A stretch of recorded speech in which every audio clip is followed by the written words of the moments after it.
Hello, and welcome to Pilates Students Manual, a podcast helping you get the most out of your Pilates classes. I'm Olivia, and I'll be your host. Join the conversation and share your thoughts on Instagram at Pilates Students Manual. You can support the podcast by visiting buymeacoffee.com/Olivia Podcasts. Let's learn something new.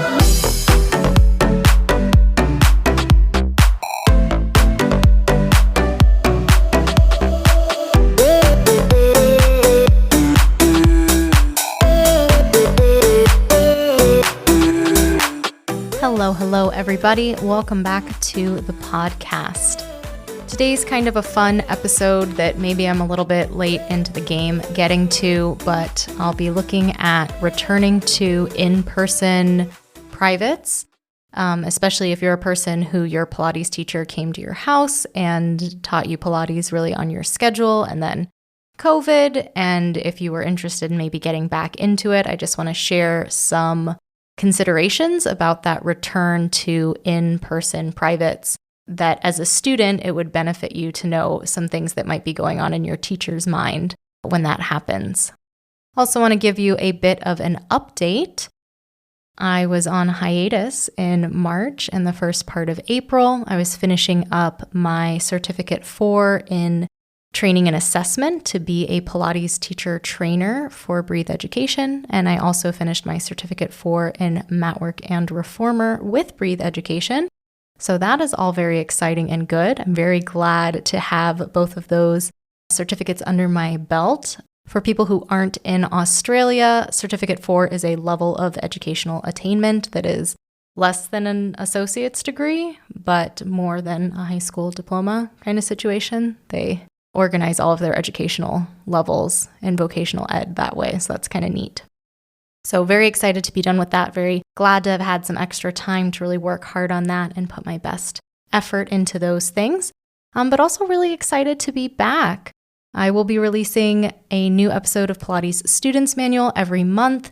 And if you check me out over at Pilates Teachers Manual, there's 2 episodes a month coming out over there as well. So if you have vast and varied Pilates interests, I have vast and varied Pilates topics to talk about. So this episode really comes out of a personal experience where I have, several private clients that I see as a teacher. And once upon a time, I saw them in their houses, but for the past 2+ years, I have been seeing them on Zoom and seeing them virtually. For some of my clients, virtual is going to be the way of the future as well. It could be because they're more interested in shorter appointment times, so maybe a 30-minute session, or it could be location dependent. If they're in Washington, D.C., or if they're in Wisconsin, I'm not going to be able to see you in person, unfortunately. So virtual was really great, but there are clients who are in Chicago who I could go see in person, potentially. And how do we get back there if that's something you're interested in doing? As I said before, I might be a little bit late to the party on this. Maybe as a student, you're like, I already asked my teacher, we're already doing this in-person thing and we are loving it. In which case, amazing. But if you, like me, were dragging your feet a little bit, and I will definitely go over today as well that there's a lot of benefits to doing things virtually. But if you, like me, were not there yet, let me just share with you some things that I was thinking about as I was making this transition back to in-person, and things that I think would benefit you as a student who has a Pilates teacher to, be considerate of as well. So I have clients who live in Chicago who had seen other Pilates teachers or personal trainer type people visiting their building, and they asked me if I would be interested in coming back to in-person. And I feel like my first response is yes, I would love to, but there are a few things that have changed in the past 2+ years that, I wasn't able to immediately dive in and be like, great, I'll see you tomorrow. So one of the things is the time that you had your session probably changed during COVID. Very likely it changed. And from your teacher's perspective, if they were teaching virtual privates, I was teaching appointments with a 5 or 10 minute break in between them. and I had time to, run to the bathroom or get a drink of water, but I was, pretty much back to back for my appointments. And that's something that, every teacher is going to have their own way of scheduling. I booked all of my appointments, sometimes 4 in a row, that close together. So a consideration there is that if I was seeing you at 9 o'clock in the morning virtually, but I had an 8 o'clock virtual appointment as well, 10 minutes may not be enough time to get dressed and dash out to your location in order to teach. I think in 2 years, it makes sense that all of our schedules changed and like our commute changed. It used to be, if I was going into a studio, I'd have to, budget an hour to get into the studio if I was taking the train or taking the bus. And if I'm teaching from my living room, I need like 2 minutes to close the door and close the curtains and turn on the lights. You know what I mean? So your schedule may have changed. Your work schedule may have also changed as a person who also has a life outside of doing Pilates, right? One thing to keep in mind is that you may need to be flexible about the timing. And, I've tried to be really upfront with my clients about that and be like, hey, are there any other times that you're available? Because I've got someone right after you and I can't teach you in person and then get home instantaneously in order to teach this next client. So if you can be more flexible with your times and really just communicate with your teacher and be like, hey, I would love to see you in person like we did once upon a time, but I also recognize that, your schedule may not accommodate that immediately. Like once I knew that my clients were interested in going back to in-person, because as much as in-person is like a really fun time, I'm also totally fine staying virtual as well. So once I knew that that's what they were interested in, I was able to, talk to other clients and then look at my schedule. And there's other stuff.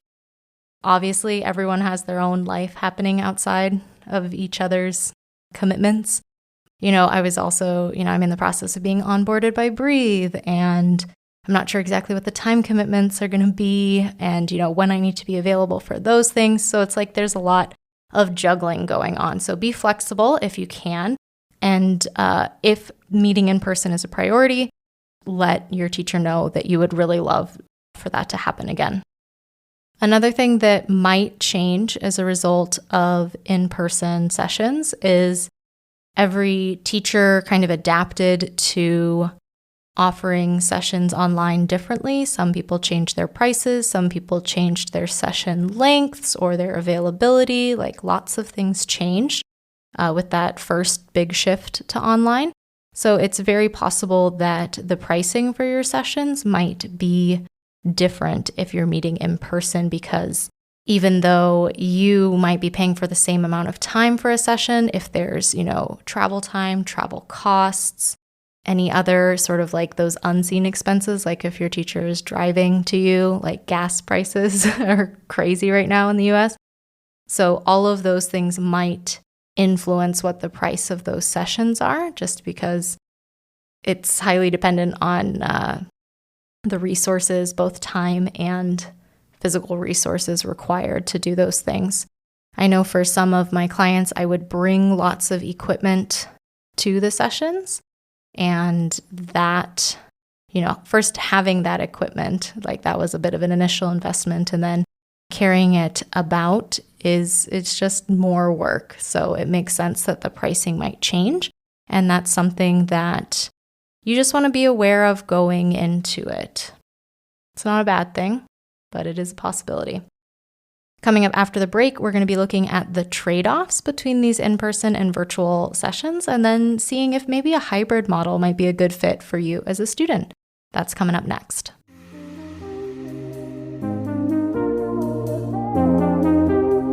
Hi there. Enjoying the podcast? Me too. Make sure you subscribe wherever you're listening so you get notified about new episodes. And visit buymeacoffee.com/Olivia Podcasts to support the show. There you can make a one-time donation or become a member with a donation of as little as $5 a month. Members get some awesome perks, including a shout out in the next episode, a monthly newsletter, a monthly Zoom call with me, and more. You can also visit links.oliviabioni.com/affiliates and check out some sweet deals on products I use and love. Now back to the show.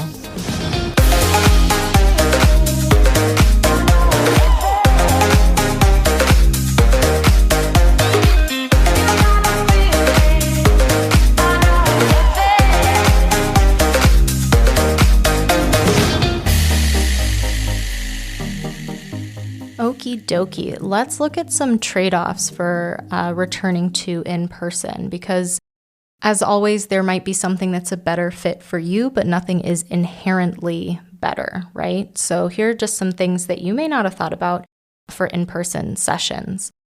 One of those things is, especially if you have gym equipment that you haven't used before, like I've had clients who bought a chair or bought a reformer or, bought some Pilates resistance band kit, something, right? And you haven't used that equipment before.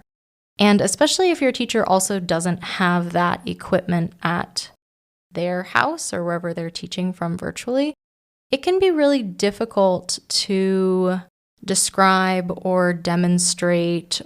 Like there's a lot of miming that can happen, right? So it's really beneficial in person to be able to have that really hands-on demonstration where it's like, oh, this is how you change the springs on the chair. And it's like also can be hard in terms of like setting up camera angles to make sure that you're the most visible. And I don't know if you've worked with the really new iPads. I want to say they're the new iPads. The ones that have Center Stage is an application on the iPad. And then when you're doing a Zoom call or a FaceTime or something like that, it follows your face, which is good if you're doing something like a FaceTime to follow your face. But when you're doing something like Pilates and the camera kind of wanders on its own, like technology is a beautiful blessing. And also, why is it doing that? So like that can be a bit frustrating when you're in person. Obviously, as a teacher, you can just walk to the other side, or as a student, you can just like point to it and it's like, is this right? Like amazing. That bit is a bit clearer, obviously, in person. There are some, I don't know if I want to say safety things, but when I'm physically in the space with a client, I can invite them to do things where maybe I have a handout that they can hold on to, or they can grab onto my arm, or, I'm kind of spotting them when they're doing certain exercises, which I may not teach if I wasn't physically there, or it's like the first time standing on the reformer or first time standing on the chair, like I kind of just want to be there. Not to say that you need someone there, you can do anything, but it's psychologically and also just like nice to have someone who's there for you, physically there for you as well. This is another downside to technology sometimes, and that's the power of your internet connection. It can be really difficult to communicate or chat with or share a story or an experience when your internet is lagging and it keeps freezing and you keep cutting out and you're not sure if they're still doing the thing that you said to do or what's happening. Zoom kicks you out sometimes. It says it spontaneously needs to update. Like there's just a lot of stuff that when you're in person with someone, it's a lot easier, I think, to connect and kind of read how they're feeling, and you can see more things. I was working on an Allegro reformer from Balanced Body, and the hooks that you put the springs on have changed, and I had never, asked my clients like, hey, what do the hooks look like that you put your springs on? And they're these little like circular buttons now. Like that's fine, and it like the way I was cueing worked, but now that I've seen what their reformer actually looks like and like all the little nitty gritty things that your teacher always wants to see on your equipment, like I feel like, okay, like now I know exactly what we're getting into. So those are all things that you gain, like having a person who's physically there, who can see things from multiple angles, who can probably see more things because they're not limited by wherever the iPad is while you're doing footwork. Like I can go to the other side, I can stand over here, I can see all kinds of things. That's really nice. You do gain that being in person. That's very difficult to recreate in the virtual space. But there are a lot of really awesome things about virtual, namely the location freedom, that I can teach people anywhere in the country. anywhere in the world. The internet continues to be like the coolest thing ever, and being able to connect us across all distance and time zones. So that's really great that I can continue working with clients when they move away from Chicago. The scheduling piece is really great because as a teacher, I definitely do not offer 30-minute sessions if I'm traveling to your house, because that's about the time round trip that I would be walking, because again, I don't have a car. So like I'm walking to all my appointments, and so I'm spending as much time getting to your appointment as I am teaching it, plus like the price point of doing a shorter session. It isn't worth it for me to do short sessions. Maybe if I had my own studio space and then people were just coming for 30 minutes, that could be fine. But for an in-person private, it doesn't make a ton of sense. So if you wanted to do a 30-minute session, amazing, let's do it virtually. Saves us all a lot of time. The scheduling freedom is also really nice because I can put those appointments closer together. I can teach more in a shorter amount of time, which is great as a teacher, at least for me it is.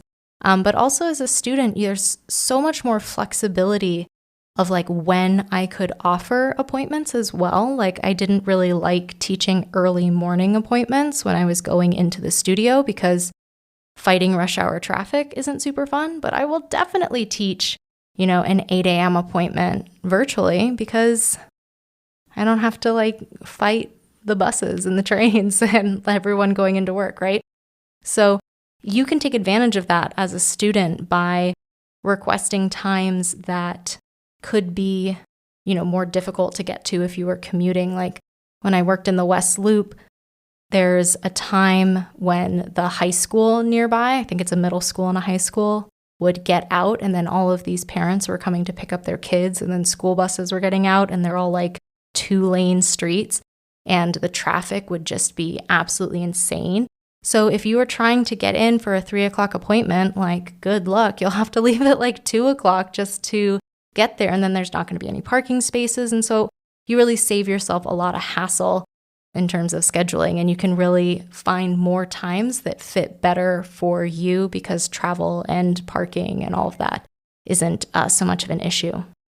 Another thing that's really great about virtual is I'm able to see clients more frequently for virtual because the hassle of commuting is no longer there. So there's clients that I might see 2 or 3 times a week, and that's really made possible by virtual. So I'm a big fan of virtual. You already know that. I've talked about how awesome virtual classes are in the past. So you know what you gain when you do a virtual session, and you know what you might miss out on a bit as well.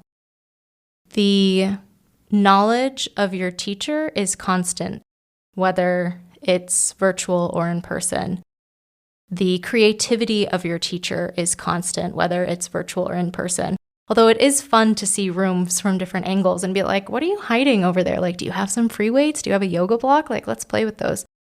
The expertise of your teacher, the programming that they're putting together for you, like all of that happens in virtual and in person.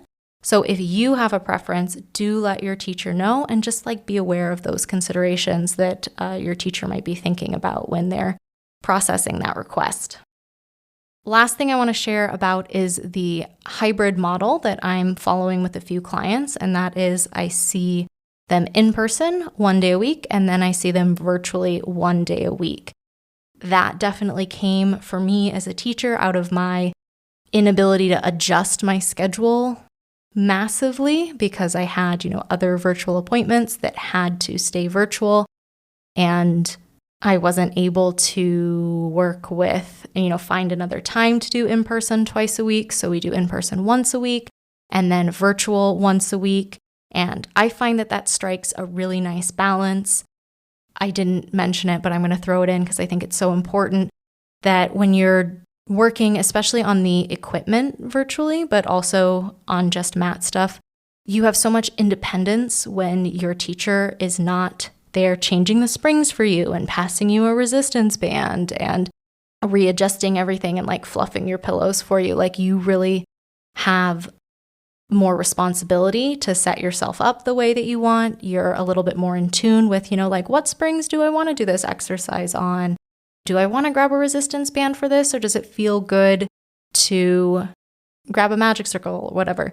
Like, you have a lot more autonomy and a lot more ability to kind of shape how that session goes, and the teacher can make suggestions, but you are the one there making the changes. And I think that that's really empowering and really awesome. And I've found that doing this hybrid session style is when I'm there and I'm on their reformer and I can show them something kind of wonky like semicircle, and then I can demonstrate it, they can try it and say, okay, great, well, let's give that a go next time I'm on the reformer when I see you on Friday. And I'm like, great, let's do it. So that is also an option, that if you were having multiple Pilates sessions a week, or even like if you wanted to go every other week, something like that, that might be something your teacher's able to accommodate.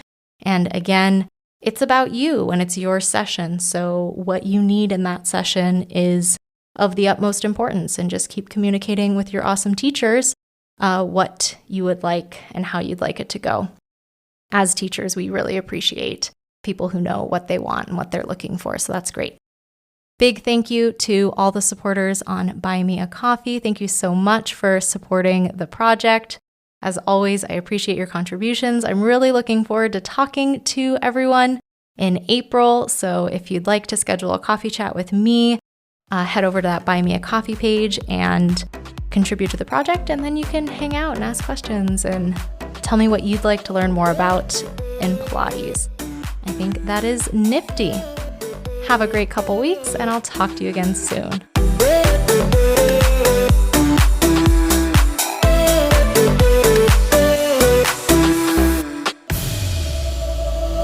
Thanks for tuning in to this week's episode of Pilates Students Manual, a podcast helping you get the most out of your Pilates classes. Be sure to check out the podcast Instagram at Pilates Students Manual and subscribe wherever you're listening. Interested in teaching Pilates too?